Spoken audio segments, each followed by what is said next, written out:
안녕하세요 여러분, 데이지입니다. 폭삭 속았수다 드라마 드디어 막을 내렸는데요. 얼마나 울었는지 몰라요. 오랜 시간 기억에 남을 것 같습니다. 드라마를 보신 분들이라면 계절마다 다른 얼굴을 지닌 바다, 억새와 들꽃이 물결치는 오름, 돌담을 따라 흐르는 바람까지 아름다운 제주의 풍경을 떠올리셨을 것 같은데요. 하지만 아쉽게도 이 드라마는 제주라는 배경을 빌려왔지만 정작 이 섬의 가장 깊은 상처는 너무나 조용하게 생략하고 말았습니다. 그래서 오늘 그 빈자리를 조금이나마 메워보려고 합니다. 제주 여행의 시작점인 제주공항의 활주로 아래 아직도 많은 사섬 희생자들의 유해가 묻혀있다는 사실 알고 계셨나요? 도대체 이 섬엔 무슨 일이 있었던 걸까요? 제주의 말하지 못한 봄, 그 사삼의 이야기를 77년이 지난 오늘 여러분께 들려드리겠습니다. 1945년 일본의 패망, 광복이라는 말이 온 나라를 뒤덮었지만 제주에는 또 다른 군홧말이 들어왔습니다. 미군정. 섬은 여전히 일제강점기 때와 같이 해군 기지가 되었습니다. 친일 경찰들은 옷만 갈아입어 미군정의 경찰이 되어선 거리를 활보했습니다. 도민들은 여전히 징용과 강제 노동에 시달렸고요. 1946년 대흉년, 미군정은 대응하지 않았고 식량 배급은 끊겼습니다. 사람들은 논과 밭을 버리고 산에서 나무 껍질을 벗겨 삶아 먹었습니다. 굶주린 아이들은 아침에 일어나지 못했습니다. 이것은 진정한 해방이었을까요? 분노는 그렇게 서서히 차올랐습니다. 1947년 3월 1일 관덕정, 3만 명이 이르는 도민들이 모여 3.1절 기념대회를 열었습니다. 그러던 중 한 기마 경관이 탄 말에 어린아이가 치였습니다. 경관은 사과하지 않았고 사람들은 분노 속에 돌을 던졌습니다. 그 순간 총성이 터졌습니다. 경찰은 군중을 향해 무차별적으로 총을 쐈습니다. 갓난아이를 품에 안고 있던 21살의 어린 어머니, 그리고 어린 초등학생을 포함한 6명의 무고한 민간인이 그 자리에서 쓰러졌습니다. 이 일은 제주를 뒤흔들었습니다. 도내 전체 직장의 95%가 참여한 한국 현대사에서 전례 없는 민관 합동 총파업이 일어났습니다. 희생자 유가족을 위한 모금 활동도 곳곳에서 시작되었고요. 그리고 제주 출신 경찰 66명도 이 파업에 동참했습니다. 왜냐하면 무고한 민간인을 향해 내린 발포 명령은 제주 경찰이 아닌 3.1절을 앞두고 육지에서 급파된 응원 경찰에 의해 내려졌기 때문입니다. 당시 중앙정부는 제주를 좌익 세력의 온상으로 보기 시작했고 그 어떤 작은 항의, 작은 저항조차도 질서 회복이라는 이름으로 진압하려 했습니다. 응원 경찰의 등장은 그 시작일 뿐이었고요. 도민들은 요구했습니다. 책임자를 처벌하라. 희생자 유가족의 삶을 보장해라. 애국 인사들을 잡아가지 마라. 친일 경찰들의 권력을 없애라. 하지만 돌아온 것은 탄압뿐이었습니다. 미군정은 제주도민 90%는 좌익 색채라고 공표하고 파업 주모자 검속 명령이 떨어져 수백 명이 체포되어 고문을 당했습니다. 제주도 관리들은 극우 성향의 인물들로 교체되었으며 파업에 가담한 공무원 그리고 경찰들은 모두 파면되었습니다. 1948년 4월 3일 약 350명의 유격대가 일제히 봉기해 제주 곳곳의 경찰 지서와 우익단체들을 공격했습니다. 구호는 분명했습니다. 탄압에 저항한다. 단독선거에 반대한다. 제주는 전국에서 유일하게 5.10 총선 그리고 재총선이 무산된 지역이 되었습니다. 이에 충격을 받은 미군정은 나는 원인에는 흥미없다. 나의 사명은 진압뿐이다. 라고 말하는 브라운 대령을 앞세워 토벌대를 조직합니다. 군인, 경찰, 서북 청년단으로 구성된 이 토벌대는 제주를 청소하기 위한 작전에 돌입합니다. 그런 상황에서도 제주는 통일 국가를 바랬으나 그해 8월 15일 한반도는 남과 북으로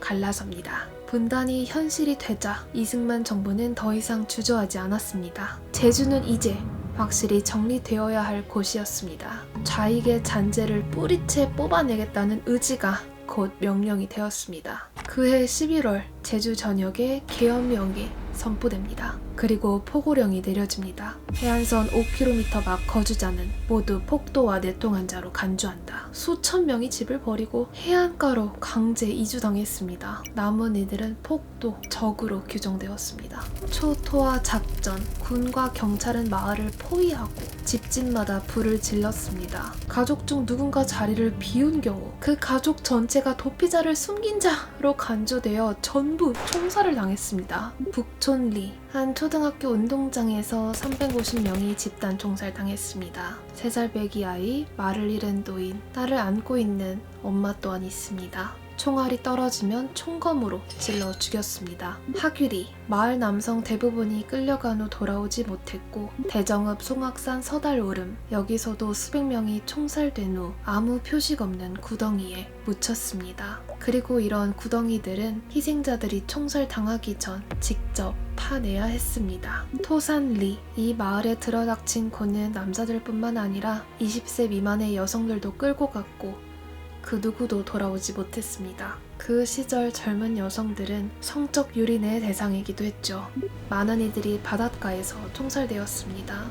시신은 곧바로 바다에 유기되었고요. 묻힐 곳조차 허락되지 않은 죽음. 그들은 물결 아래 이름 없이 흩어졌습니다. 방금 말한 이 마을들은 정말 무수히 많은 기록 중에서 몇 개의 이름일 뿐입니다. 제주의 그 시절 수많은 동굴, 골짜기, 들판, 바닷가, 운동장 곳곳에서 이와 같은 비극이 반복되고 있었습니다. 1950년 한국 전쟁이 발발합니다. 정부는 예비 검속이라는 이름 아래 다시 제주를 향해 조용히 총구를 돌렸습니다. 범죄 가능성이 있다는 이유만으로 사람들을 사전에 구금하겠다는 명목이었습니다. 과거에 4.3 관련하여 조사받았던 경력이 있던 모든 이들, 잔혹한 시절에서 살아남은 이들, 그 자녀들, 혹은 단지 같은 마을이라는 이유로, 단지 친했다는 이유로 수많은 이들이 무자비하게 끌려갔습니다. 정뜨르 비행장, 서달오름, 제주항 앞바다, 그들은 재판도 없이 줄을 섰고 총살을 당했습니다. 제주 4.3 사건의 예비 검속으로 인한 희생자의 수는 3,000명으로 추정됩니다. 1954년 9월 21일 관덕정 발포 사건 이후 7년 7개월 만에 4.3은 공식적으로 종식됩니다. 하지만 그 후로도 사람들은 이 이야기를 말하지 못했습니다. 살아남았지만 살아있지 않았습니다. 1980년대까지 교과서에서는 4.3 사건을 북한의 사주로 일어난 폭동이라 적었습니다. 그리고 군사정권 아래 4.3을 입에 올리는 건 금기였고 침묵은 그림자처럼 대물림 되었습니다. 진실을 묻는 시와 소설은 검열당하고 금서가 되었습니다. 잔혹했던 4.3 현장에서 살아남은 할머니를 그린 소설 순이 삼촌의 작가 현기영은 그 작품 때문에 끌려가 고문을 당했습니다. 2003년 10월 15일 제주 4.3 사건 진상조사 보고서가 확정됩니다. 한국 현대사에서 과거를 재조명한 첫 번째 법정 보고서였습니다. 그리고 노무현 대통령은 제주를 찾아 국가 권력의 책임을 인정하고 공식 사과하였습니다. 2014년 4.3 희생자 추념일이 국가기념일로 지정되었고 2021년에는 문재인 대통령이 4.3 특별법 개정을 공포하며 피해자 배보상 절차가 본격적으로 시작되었습니다. 진상조사 보고서는 말합니다. 이 사건은 단순한 지역 폭동이 아니라 국가 권력이 자행한 민간인 학살이었다고. 4.3 당시 인명피해는 3만 명에 이릅니다. 제주도 인구 10명 중 1명이 목숨을 잃었습니다. 무덤도 없이 그저 바다를 향해 손을 뻗은 채 세상을 떠난 이들이 너무나 많았습니다. 그들의 죽음과 함께 300개가 넘는 마을이 지도에서 사라졌습니다.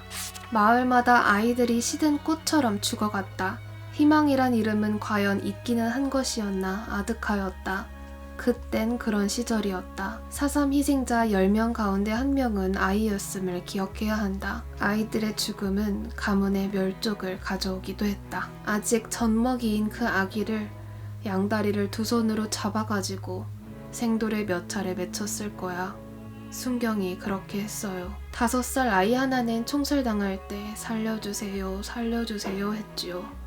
그래도 쏘았어요. 그들은 무기를 든 것도 저항한 것도 아니었습니다. 그저 그 자리에 있었다는 이유만으로 죽임을 당했습니다. 그러나 제주 4.3 사건은 아직 끝나지 않았습니다. 아직 찾아야 할 이유가 있고 가해의 한 축이었던 미국은 여전히 침묵하고 있습니다. 저희가 목소리를 내어 사과를 받아야죠. 이제는 그들도 응답해야 할 시간입니다. 네, 여러분, 오늘 이 이야기를 전하기 위해 제주 4.3을 묻는 너에게 책을 읽었습니다. 이 책은 제주 출신 허영선 시인님이 쓴 책으로 4.3의 역사적 흐름과 진실을 매우 담담하게 또 깊이 있게 전합니다. 집단학살 생존자들의 증언, 그리고 많은 이미지들과 그림들이 실려 있습니다. 또 끝에는 4.3 유적지 또한 소개합니다. 왜 폭삭 속았수다 드라마에서 사람 시민 사라진다 라는 말이 나오죠. 살면 사라진다. 제주도는 결코 잊을 수 없는 땅, 결코 묻어버릴 수 없는 기억의 땅이다. 뼛골마저 사그라지던 굶주림 속에서도 오로지 사람 시민 사라진다며 살아온 사람들의 땅이다. 그리고 한강 작가님의 작별하지 않는다를 테마로 한 제주 4.3 다크 투어도 다녀왔습니다. 사라진 마을들의 흔적을 제 눈으로 직접 보니 그제서야 그 학살이 진짜 이 아름다운 제주 땅에서 일어났구나 슬프게 깨달아지더라고요. 그리고 제주 4.3 평화기념관에도 재방문했는데 작별하지 않는다 벽면도 새롭게 생기고, 그리고 정말 많은 외국인들이 해설을 듣고 있더라고요. 그게 참 보기 좋더라. 여러분도 제주 오시면 꼭 방문해보면 좋겠습니다. 마지막으로 이 영상 내용을 쓰고 또 준비하는 시간이 매우 소중했습니다. 우린 이제 자유롭게 말할 수 있는 시대에 살고 있죠. 듣고 기억하고 묻고 전할 수 있습니다. 기억한다는 건 4.3 희생자 분들을 위한 일이기도 하지만 우리를 지키는 일이기도 합니다. 함께 기억하면 좋겠습니다. 제주 4.3을 잊지 않도록, 그리고 다시는 반복되지 않도록. 오늘 영상 봐주셔서 감사드립니다. 네, 그럼 전 다음 책 영상으로 인사드릴게요. 감사합니다.